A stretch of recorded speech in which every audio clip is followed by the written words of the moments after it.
କିନ୍ତୁ ମୁଁ ଆଜି ଆପଣଙ୍କର ଜିଲ୍ଲାର ଭଦ୍ରକର ବିଧାୟକ ଶୀତାଂଶୁ ବାବୁ, ଜିଲ୍ଲାପାଳ ଏବଂ ଟୋଟାଲ ଟିମ୍ ଆମେ ପରିଦର୍ଶନରେ ଯାଇଥିଲୁ। ଆମେ ତିହିଡି ବନ୍ୟା ଯୋଉମାନେ ଆଫେକ୍ଟେଡ ଅଛନ୍ତି ସେମାନଙ୍କ ସହିତ କଥା ହେଲା ବେଳେ ରିଲିଫ କାର୍ଯ୍ୟରେ ସେମାନଙ୍କର ସନ୍ତୁଷ୍ଟି ଅଛି। ଚାଷ ଜମିର ଚିନ୍ତା ଅଛି।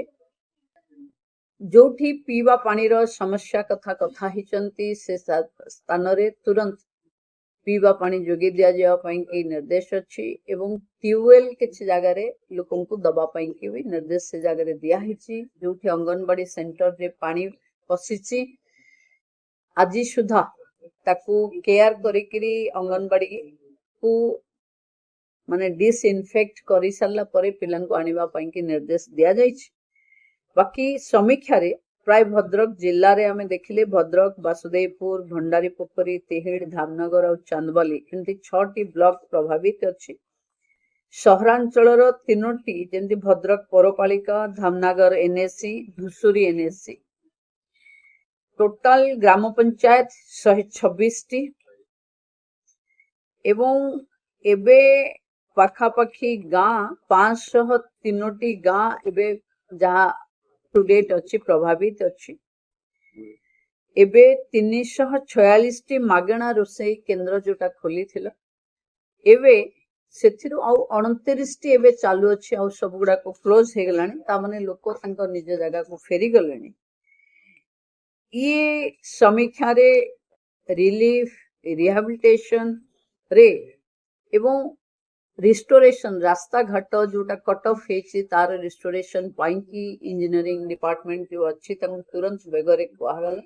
ଏବଂ ତିହିଡିରେ ଗୋଟେ କମ୍ପ୍ଲେନ ଥିଲା କି ଲୋକମାନେ ପାଣିରେ ପଶି ଯିବା ଆସିବା କରୁଛନ୍ତି, ତୁରନ୍ତ ତାଙ୍କୁ ବାଉଁଶ ଚାରା ଗୋଟେ ଟେମ୍ପୋରାରୀ ଯୋଗେଇ ଦେବା ପାଇଁ କି ନିର୍ଦ୍ଦେଶ ଦେଇଛି।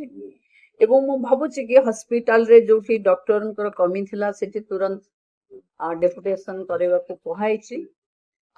ବ୍ଲିଚିଂ, ଡିସଇନଫେକ୍ସନ, ପାନୀୟ ଜଳର ବ୍ୟବସ୍ଥା ଏସବୁକୁ ଆମେ ଦ୍ରୁତ ଗତିରେ ଲୋକଙ୍କ ପାଖେ ପହଞ୍ଚେଇବୁ। ଆହୁରି ଯୋଉ ପଶୁଧନ ପ୍ରଭାବିତ ହେଇଛି ଯେହେତୁ ଚାରିଆଡେ ପାଣି ଘେରିଛି, ଗୋଖାଦ୍ୟ ସଫିସିଏଣ୍ଟଲି ଲୋକଙ୍କ ପାଖେ ପହଞ୍ଚିବା ପାଇଁ କି ନିର୍ଦ୍ଦେଶ ଦିଆଗଲା।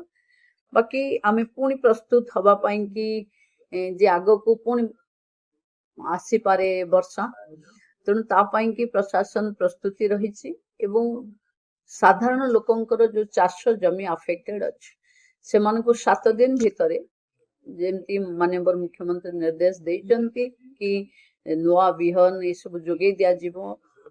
ହର୍ଟିକଲଚର ଡିମାଣ୍ଡ ଅଛି କି ଆମେ ଛୋଟ ଛୋଟ ମଞ୍ଜି ଛୋଟ ପ୍ୟାକରେ ଆମେ ଯୋଗେଇ ଦେବା।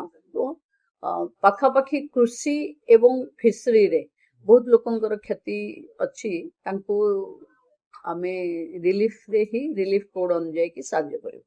ଚାଷ ଜମି ଯୋଉ ଲୋଡି ଯାଇଛି ସେମାନଙ୍କ ପାଇଁ କଣ ବେଶୀ ସହାୟତା କରାଯିବ? ଚାଷ ଜମିର ଯୋଉ ସର୍ଭେ ଆସୁଛି ଆସିଲା ପରେ ରିଲିଫ କୋଡରେ ଯାହା ଆସିଛି ସେ ଅନୁଯାୟୀ କି ତାଙ୍କୁ ତ କ୍ଷତିପୂରଣ ମିଳିବ ହିଁ ମିଳିବ। ତାପରେ ତାଙ୍କୁ ଯୋଉ ସର୍ଟ ଟର୍ମର ଯୋଉ ଚାଷୀ ମାନଙ୍କୁ ସୁହାଇଲା ଭଳି ସେମାନେ ଯୋଉ ଭଳି ଚାଷ କରିବେ ବୋଲି ଚାହିଁବେ ସରକାର ସେଇଭଳି ବିହନ ଯୋଗେଇ ଆସେସମେଣ୍ଟ ବୋଧେ ଚାଲିଛି। ଆସେସମେଣ୍ଟ ଏବେ ଯୋଉମାନଙ୍କର ଘର ଭାଙ୍ଗିଛି ଆସେସମେଣ୍ଟ ଆସିଲା ପରେ ଆମେ କହିଛେ କି ଟିକେ ଲିବରାଲ ହେବେ। ଯୋଉମାନଙ୍କର ଭାଙ୍ଗିଛି ସେମାନଙ୍କ ପାଖେ ଘର ମୁଣ୍ଡ ଗୁଞ୍ଜିବା ପାଇଁ ଘର ରହିବା ଦରକାର। ପଲିଥିନ୍ ବ୍ୟାପକ ବ୍ୟବସ୍ଥା ମାନେ କାରଣ ବର୍ଷା ହେଇପାରେ, ଏ ସବୁକୁ ପ୍ରପର ଆସେସମେଣ୍ଟ ହେଇଗଲା ପରେ କେତେ ଘର ଭାଙ୍ଗିଛି ସେ ଅନୁଯାୟୀ ପୁଣି ସେମାନଙ୍କ ପାଇଁ ଚାନ୍ଦବାଲିକୁ ଭଦ୍ରକ ଜିଲ୍ଲାପାଳ 2 ଦିନ ହେଲା ଯାଉଛନ୍ତି। ସେଠି ମ୍ୟାକ୍ସିମମ୍ ଏରିଆରେ ପାଣି ଜମିଛି, ସେଠି ରନ୍ଧା ଖାଦ୍ୟ ଦିଆହଉଛି ନା କଣ ବ୍ୟବସ୍ଥା ହେଇଛି? 29ଟି ଜାଗାରେ ଏବେ ଅଛି। 29ଟି ଜାଗାରେ ଏବେ ରୋଷେଇ କେନ୍ଦ୍ର ଚାଲୁଛି ଏବଂ ଯୋଉ ଜାଗାରେ ଲୋକ ଘରକୁ ଫେରିଗଲେଣି, ତାଙ୍କ ପାଖେ ଶୁଖିଲା ଖାଦ୍ୟ ମହଜୁଦ ଅଛି। ନା ଏବେ ପାଣି ଘରେ ବି ଅଛି ବିଦ୍ୟାଳୟ ଗୁଡା ପିଲାମାନେ ଯାଇପାରୁନାହାନ୍ତି। ଡିସ୍କସନ ବି କରାଯିବ ସେ ବ୍ୟବସ୍ଥା। ଏଜୁକେସନ କୁ ଡିସଇନଫେକ୍ସନ କରିବା ପାଇଁ ଶୋଧନ ହେଲା ପରେ ଯାଇକି ସ୍କୁଲ ଖୋଲିବେ, ଏଇଟା ଜିଲ୍ଲାପାଳଙ୍କୁ ହୋଇଯାଉ ବ୍ୟାପିବାର ଆଶଙ୍କା ଅଛି ପାଣି ତା ଛାଡିଲା ପାଇଁ ପରେ। ପ୍ରସ୍ତୁତ ହେଇଯାଇଛି। ଆମେ ବ୍ଲିଚିଂ ମ୍ୟାଡାମ ଜିଲ୍ଲାରେ ଦି ଚାରିଟା ମାତ୍ର ଗୋଶାଳା, ଅତ୍ୟଧିକ ଗୋରୁ ଗାଈ ସେଠି ରହିଲେଣି, ସେଠି ଖାଦ୍ୟ ପାଇଁ ବହୁତ ହଇରାଣ ହଉଛି। ଆଚ୍ଛା, ସେଇଟା ବି ଆପଣ ଟିକେ ଦେଖିନେବେ। ଆମେ ସାହାଣୀ ନଦୀରେ ଯୋଉ ବନ୍ଧ ହେଇଛି ବାଲୁ ଫିଟି ଯାଇଛି, ଏବେ ସୁଦ୍ଧା ପାଣି ସ୍ଲୋ ବନିବାର ଚାଲିଛି, ଗାଁକୁ ମଧ୍ୟ ଚାଲିଛି, ଚାଷ ଜମିକି ଚାଲିଛି, କିନ୍ତୁ ଏପର୍ଯ୍ୟନ୍ତ କିଛି ତାର ମରାମତି ଏପର୍ଯ୍ୟନ୍ତ କରାଯାଇ ପାରୁନାହିଁ। ନାଇଁ, ଆପଣ ଆ ପରେ ସେଇ ବିଭାଗର ଅଧିକାରୀ ମାନଙ୍କ ସହିତ କଥା ହେଇଯିବେ। କିଛି ସାଂସନ ଆସିଛି ସେମାନଙ୍କ ପାଖେ, 1 year ଲାଗିବ ବୋଲି ଏବେ ସେ କହୁଥିଲେ, ଯାହା ରିଭ୍ୟୁରେ ମତେ କହୁଥିଲେ 1 ବର୍ଷ ଭିତରେ ଆମେ ତାର କମ୍ପ୍ଲିଟ କରିବୁ। ଧନ୍ୟବାଦ।